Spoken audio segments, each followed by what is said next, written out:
Yes, everyone, we are once again put on your heart light. Well, actually, it's a spotlight on a distribution company. We haven't done one of these in a while, but we're doing one this week for SOVHorror.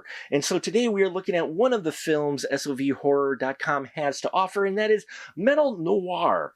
Now, Metal Noir was written, produced, and directed by David Williams. Gives us the story of an author who is trying to write her next book in her house, but there's some supernatural things going on that are affecting her train of thought and her life and her creative process. And as she stays in this house and tries to write, we see how things build up more and more until she learns not only of what happened to the previous owners, but what could possibly happen to her should she stay in the home.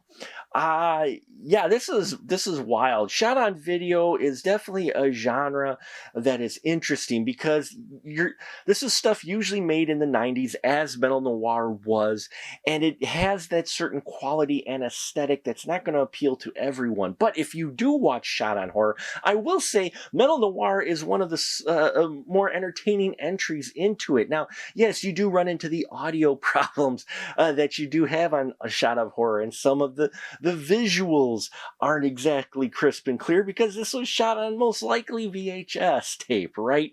But what is interesting is the story in here and what they are able to do.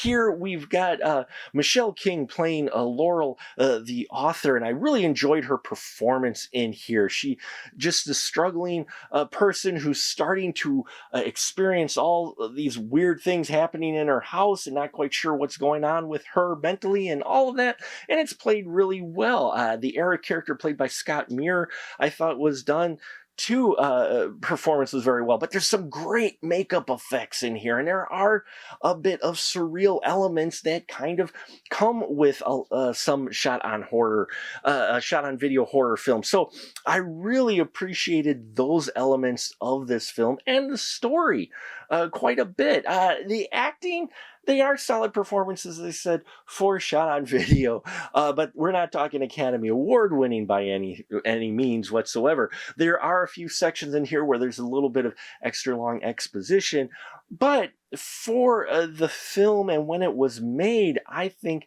there's a lot of entertainment to have in here. There's a character named Dark God, played by William Meyer, who shows up in here. He's a creepy guy.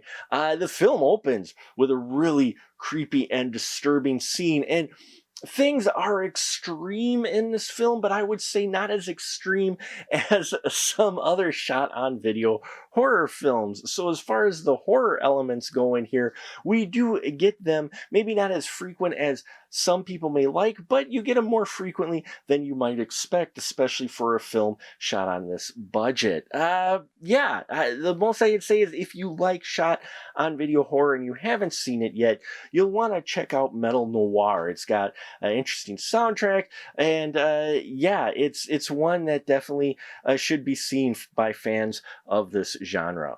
And there you have it, folks. Please check out shotonvideohorror.com for not only Metal Noir, but all kinds of other rare, unreleased, previously type of films that were shot on video and thought lost or found. There's all kinds of that on shotonvideohorror.com. So I'll put as much information as I can down below. If you've seen Metal Noir, love to hear your thoughts on this film. Check out our Patreon and all of that good stuff. I thank you for your support, and until next time, remember, keep that ticket stub.